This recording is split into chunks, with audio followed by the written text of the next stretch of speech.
మరి ఇప్పుడు ఏం చేయాలనుకుంటున్నారు? అదే నాకు అర్థం కావట్లేదు డాక్టర్. మీరు చెప్పిన ప్రతిదీ చేశాను. తనకి లవ్ లెటర్ రాశాను, తనకి గిఫ్ట్ ఇచ్చాను.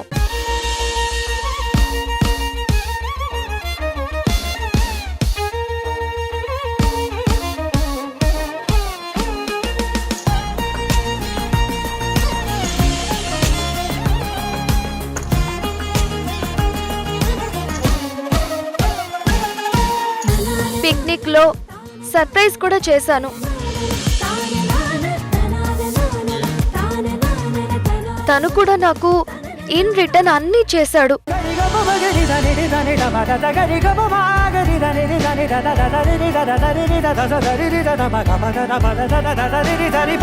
చేతిలో ఏంటిది?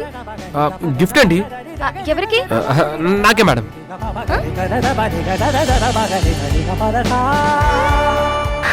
వావ్,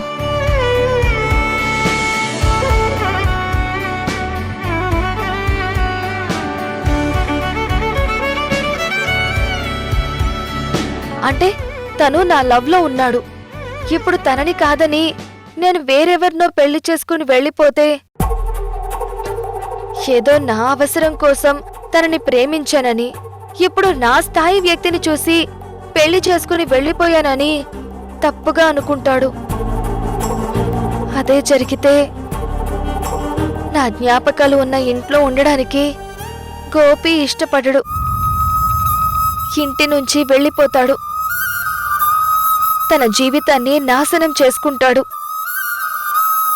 అదే జరిగితే నన్ను నేను క్షమించుకోలేను. అలా ఎందుకు అనుకుంటున్నారు?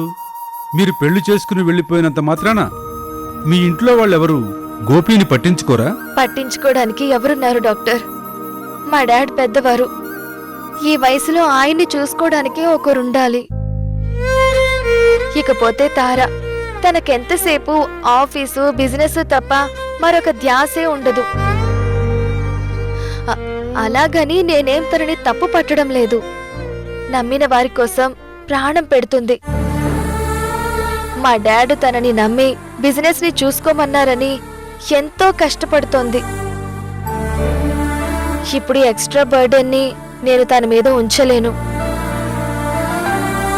అసలు ఇవన్నీ కాదు డాక్టర్. గోపి నన్ను తప్పుగా అనుకుంటాడు. తనని నిజంగానే ప్రేమించాను అనుకుంటాడు. నన్ను తప్పుగా అర్థం చేసుకుంటే, అదే జరిగితే తన ఆ ఇంట్లో ఉండడు. గోపికి ఏదైనా జరిగితే...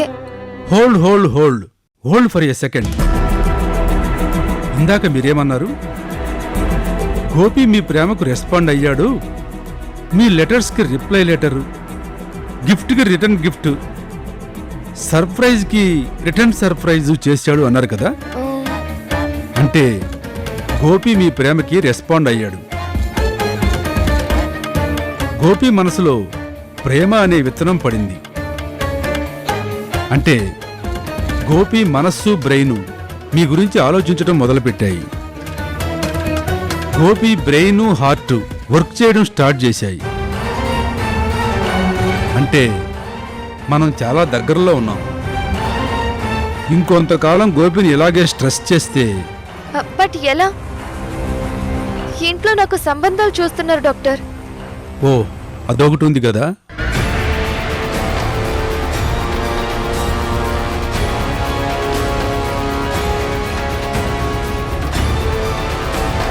ఒక పని చేయండి, గోపిని పెళ్లి చేసుకోండి.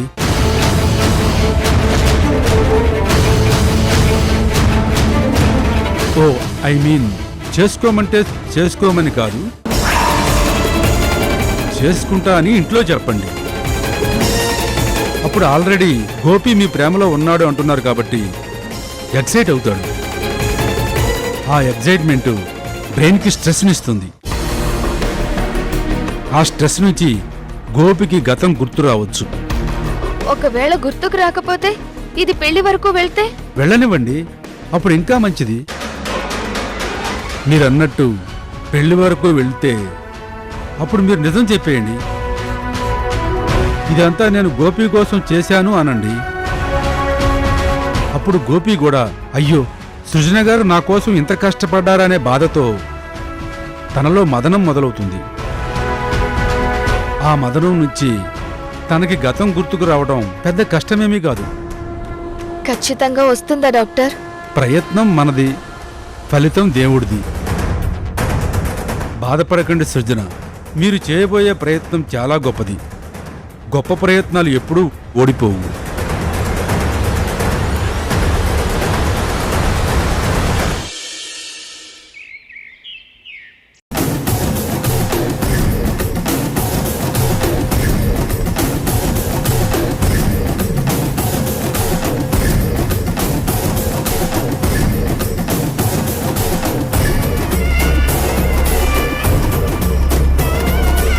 ఎక్కిళ్ళు వస్తున్నాయని నీళ్లు తాగుదామని వెళ్ళానా, ఫ్రిడ్జ్ ఓపెన్ చేస్తే అందులో ఒక సోడా కనిపించింది.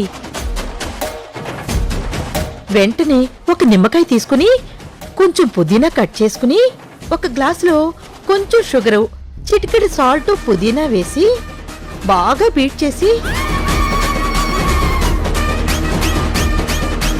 నిమ్మకాయ పిండి మళ్ళీ బీట్ చేసి అందులో సోడా పోసుకుని ఒకసారి స్పూన్తో కలిపి తాగాను.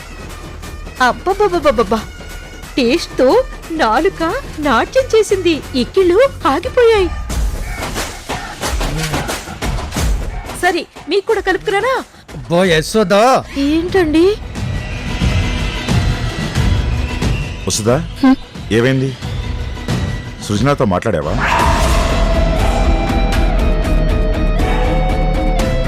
తను ఏమంది? ఒప్పుకుందా? మాట్లాడదామనే వెళ్ళాను సార్.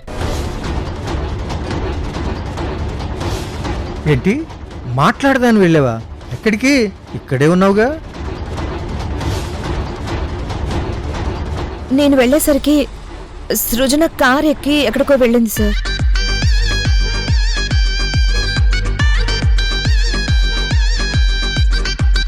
బా, అబద్ధాల్ని ఇంత అద్భుతంగా చెప్పొచ్చని నాకిప్పుడే తెలిసింది. బయటికి వెళ్ళిందా? ఎక్కడికి వెళ్ళింది?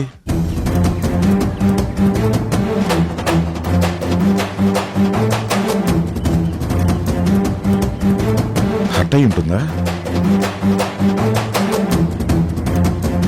హర్ట్ అయ్యే ఉంటుంది.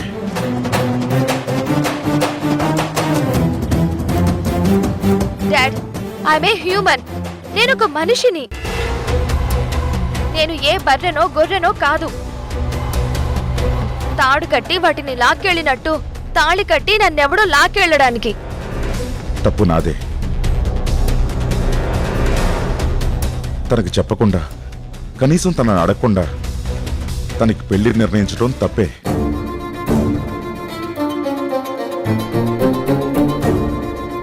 ఎక్కడికి వెళ్ళి ఉంటుంది? తారా దగ్గరికి వెళ్ళి ఉంటుందా? ఒకసారి ఫోన్ చేస్తాను.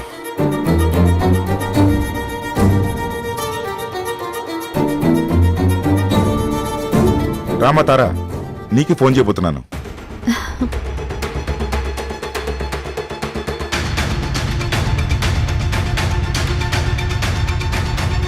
సృజన నీ దగ్గరికి వచ్చిందమ్మా. నా దగ్గరికి రావడం ఏంటి సార్?